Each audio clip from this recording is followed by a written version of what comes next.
అనంతపురం జిల్లా రైతాంగం సమస్యలను మాజీ ముఖ్యమంత్రి వైఎస్ఆర్సీపీ అధినేత వైఎస్ జగన్మోహన్ రెడ్డి దృష్టికి వీడియో కాన్ఫరెన్స్ ద్వారా వివరించారు వైసీపీ అనంతపురం జిల్లా అధ్యక్షులు అనంత వెంకట్రామరెడ్డి.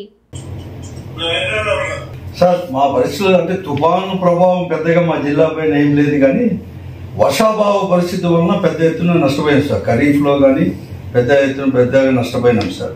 అంటే జూన్లో వేసిన విత్తనం దాదాపుగా 60 రోజులు అనేది వర్షాభావ పరిస్థితుల వలన వేరుశనగ కావచ్చు, పత్తి, ఇవన్నీ కూడా పెద్ద ఎత్తున ఎక్కువ నష్టపోయినాం సార్. ఇన్సూరెన్స్ చేసుకోలేదు సార్. ఇన్పుట్ సబ్సిడీ అంటే దాని గురించి ప్రస్తావన కూడా ఎక్కడికైనా ప్రభుత్వం అనేది కూడా చేయలేకపోతుంది సార్. కానీ మన యథార్థంగా ఎప్పుడు కానీ రాజశేఖర రెడ్డి ముఖ్యమంత్రి కూడా ఒక మాట చెప్పేవారు సార్. చంద్రబాబు నాయుడు గారు కానీ కరువు 2 కౌల పిల్లలు అని చెప్పేవారు సార్. ఆ పరిస్థితి మళ్ళీ కూడా ఈ ఖరీఫ్లో కూడా మాకు వచ్చేసింది ఈ జిల్లాలో. కాబట్టి దీన్ని కూడా ఒత్తిడి పెద్ద ఎత్తున కూడా పార్టీ కూడా ఆలోచన చేయలేదు సార్. ఎందుకంటే లాస్ట్ ఖరీఫ్ కావచ్చు, రబీ కావచ్చు, అంటే ఈ కూటమి ప్రభుత్వం వచ్చినాక 2 దెబ్బతిన్నాం సార్. ఇతరు కూడా ఖరీఫ్లో దెబ్బతిన్నాం, పూర్తిగా దెబ్బతిన్నాం సార్. ఒకవేళ మొక్కజొన్న అక్కడెక్కడ వచ్చినా కూడా 2700, 2800 క్వింటాల్ ఉండేది, ఇప్పుడు కేవలం 1700, 1800 ఉంది సార్. ఉల్లి వేసుకున్న ఏదైనా కానీ రైతు అమ్మాలంటే ఉల్లి అయితే కేజీ 3 రూపాయలు అడుగుతున్నారు సార్. బయట మార్కెట్లోకి మళ్ళీ ఎవరైనా పోయి కొనాలంటే 18 రూపాయలు, 20 రూపాయలు సార్. ఈ పరిస్థితి ఉంది. ప్రభుత్వం అంతా దళాలకు మాత్రమే సపోర్ట్ చేస్తూ ఉంది, రైతుకు మాత్రం ఎక్కడ లేదు. దాదాపుగా ఈ 18 monthsలో చూస్తే పెద్ద ఎత్తున ఏదైనా కానీ రంగం దెబ్బతినిందంటే వ్యవసాయ రంగమే.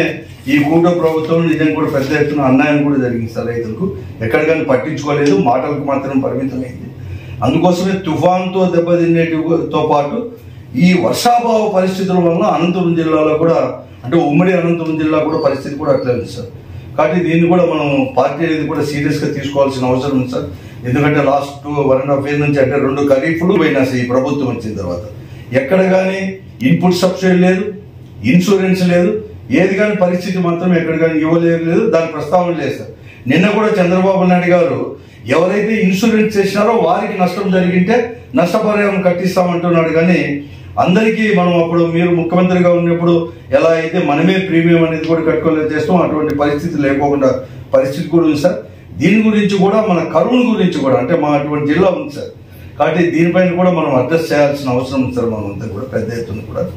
ఎందుకంటే తర్వాత హందరీ నీవా కూడా మనం ఏమో 6300 క్యూసెక్లు జీవో ఇచ్చి టెండర్లు పిలిచాం సార్. దాన్ని 6300ని మళ్ళీ యథావిధంగా 3850 క్యూసెక్లు అన్నారు సార్. దానికి దాదాపుగా ఫస్ట్ ఫేజ్కి 800 కోట్లు ఖర్చు పెట్టి 3850 క్యూసెక్లు కూడా ఇప్పుడు రావడం లేదు సార్. కేవలం 2200 మాత్రమే వస్తూ ఉన్నాయి. దీని విషయాన్ని కూడా మీరు అందరూ కూడా పార్టీ కూడా ఆలోచన చేసి చేయాల్సిన అవసరం కూడా ఉంది సార్. ఇంకా మెడికల్ కాలేజ్ విషయంలో అయితే మనం అనుకునే దానికంటే కూడా పెద్ద ఎత్తున కూడా దీనిపైన కూడా ప్రజల్లో స్పందన ఎక్కువ వస్తుంది. పబ్లిక్ ప్లేసెస్లో అంటే కాలేజ్ ముందర కానీ ఎక్కడైనా బస్ స్టాండ్ దగ్గర ఏదైనా పెడితే ఈవెన్ తెలుగుదేశం పార్టీకి ఓటు బహిరంగ వేసిన వారు కూడా ఈ విషయంలో మేము పూర్తిగా కూడా మీరు తీసుకున్న నిర్ణయాన్ని కట్టుబడి ఉన్నామని చెప్పి వచ్చి సంతకాలు కూడా చేసిపోతున్నారు సార్ బహిరంగానే.